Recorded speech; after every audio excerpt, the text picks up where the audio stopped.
développement de site. Moi, le chapeau introductif que j'ai à dire, c'est que au jour d'aujourd'hui, on constate de plus en plus, et peut-être à l'excès, une tendance à vouloir modéliser les prestations et à vouloir tout standardiser, surtout les contrats. Ça a son avantage, ça a ses limites. Moi, j'ai toujours dit que pour modéliser un contrat, ça veut dire que tout à chacun, vous vendez aussi des prestations modèles. Puisque, en principe, je dirais qu'il y a un socle dur, qui est un noyau dur de clauses qu'on retrouve dans tous les contrats, et ensuite, je dirais, des particularités qui sont à adapter au gré des cas que vous pouvez trouver. Je porte toujours un soin particulier, et je vous invite toujours à réfléchir, parce que le but c'est de vous donner une méthode de réflexion pour penser un contrat, c'est faites un cahier des charges. J'ai toujours coutume de dire que finalement, un contrat ne vaut rien si on ne sait pas tellement ce que les parties ont voulu entre elles, préalablement, faire, qu'est-ce qu'attendait le client, qu'est-ce que lui proposait le prestataire. Et moi, je suis toujours un farouche défenseur en disant, j'ai horreur de ces litiges qui me viennent des fois sur le bureau où on aurait pu les éviter. Il y a eu des incompris. N'oubliez pas que les hommes dans les entreprises changent. Celui avec lequel vous avez passé une commande, même verbale, peut décéder demain, peut démissionner, peut partir. Et je dirais que les promesses n'engagent jamais ceux qui les reçoivent est parfaitement vrai.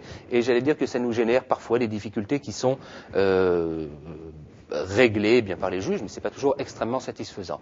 Donc, le préalable, je crois, la base de départ, c'est n'hésitez pas à faire un cahier des charges. Quand vous êtes client d'un prestataire, qu'est-ce que vous attendez de lui?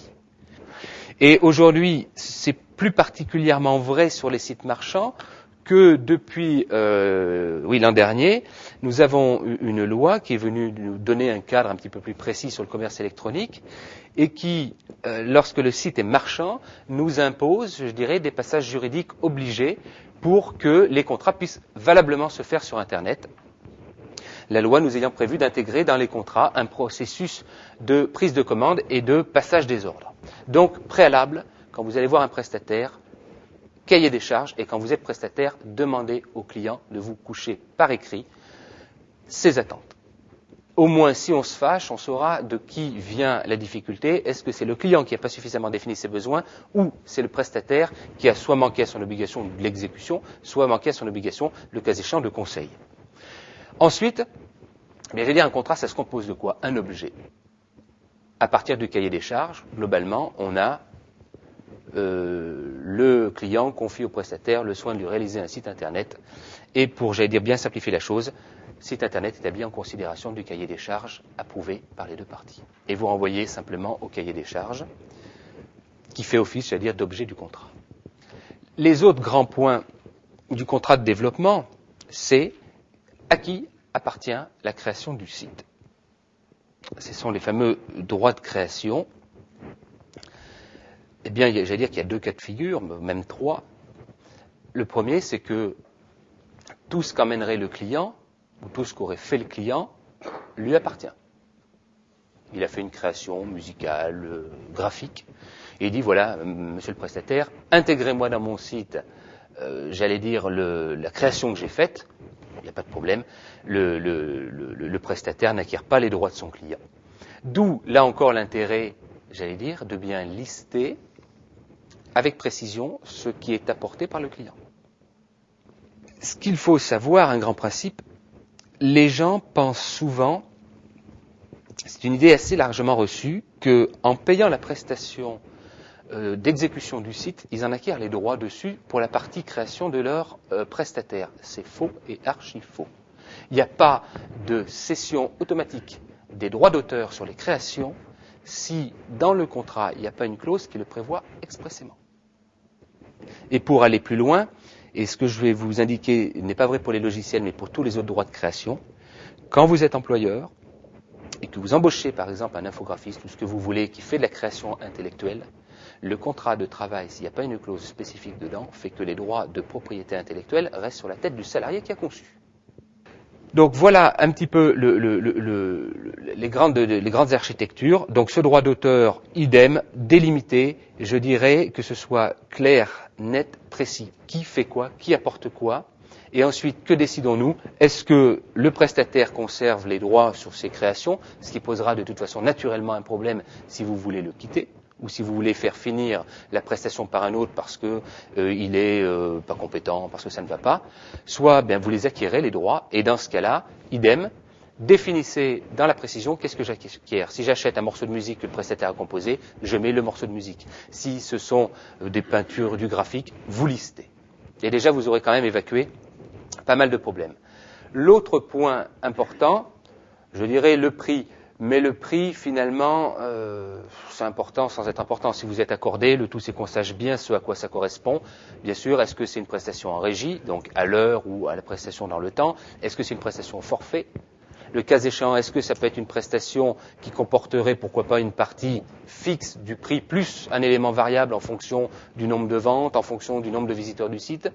Tout cela doit être, là encore, très largement établi, étant précisé à cet égard que vous disposez d'une liberté quasi totale.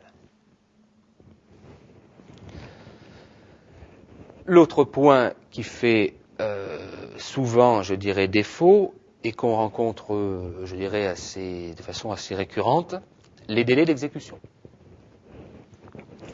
Bien sûr, toujours prévoir quel est le délai dans lequel nous attendons la livraison du site. Est-ce que ce délai est un délai indicatif? Est-ce qu'il est impératif? Que faisons-nous si le prestataire ne s'exécute pas dans le temps? Dommages, intérêts, résiliation, pourquoi pas. Et puis surtout, de mettre les événements qui, entraîneront une prorogation du délai. Moi, je suis toujours pour les validations par strate. Fixez-vous des phases et faites des recétages au fur et à mesure que, la construction du site se fait. De sorte qu'on entérine d'ores et déjà et qu'on ne vienne pas nous dire au final, oui, mais depuis le début, ça ne va pas. L'autre point qui est important, les responsabilités. Qui est responsable de quoi? Naturellement, le prestataire est responsable de la bonne exécution, dans les délais requis si les délais sont impératifs, de la livraison et de la terminaison de son site. Pour autant, le client peut aussi avoir sa part de responsabilité. Il est clair qu'un client peut être responsable. Souvent dans un cas, c'est pour ça que j'ai beaucoup insisté sur la nécessité, à mon avis, de faire un cahier des charges extrêmement précis et rigoureux. L'un des litiges qu'on voit, les clients souvent ne définissent pas très bien leurs besoins, notamment sur les fonctionnalités. Et in fine, effectivement, ils arrivent à dire « Oui, mais leur site que vous m'avez fait, il n'est pas terrible, c'est pas tout à fait ça, c'est pas tout à fait ça. » Et donc, si on veut effectivement se border un petit peu quand on est prestataire de site, je crois qu'il faut mettre que, bien naturellement, le prestataire n'a pas à être responsable d'une mauvaise présentation de ses besoins par le client au départ. Moi, je suis toujours, on parle beaucoup en ce moment d'obligations de conseil, de renseignements pour le professionnel. J'ai toujours dit aussi que généralement les clients sont en principe des êtres pourvus de neurones et qu'ils sont à même, quand même, de savoir à peu près ce qu'ils veulent, ce qu'ils ne veulent pas. Donc, c'est la raison pour laquelle moi j'ai toujours fait attention à ça, sur des clients parfois plus ou moins bonne foi, qui définissaient mal leurs besoins, de leur dire « Monsieur, on n'est pas arrivé au résultat, certes, mais au résultat latent, en tout cas que vous attendiez, certes, mais en tout cas ce que vous aviez fixé au contenu des charges, tout y est.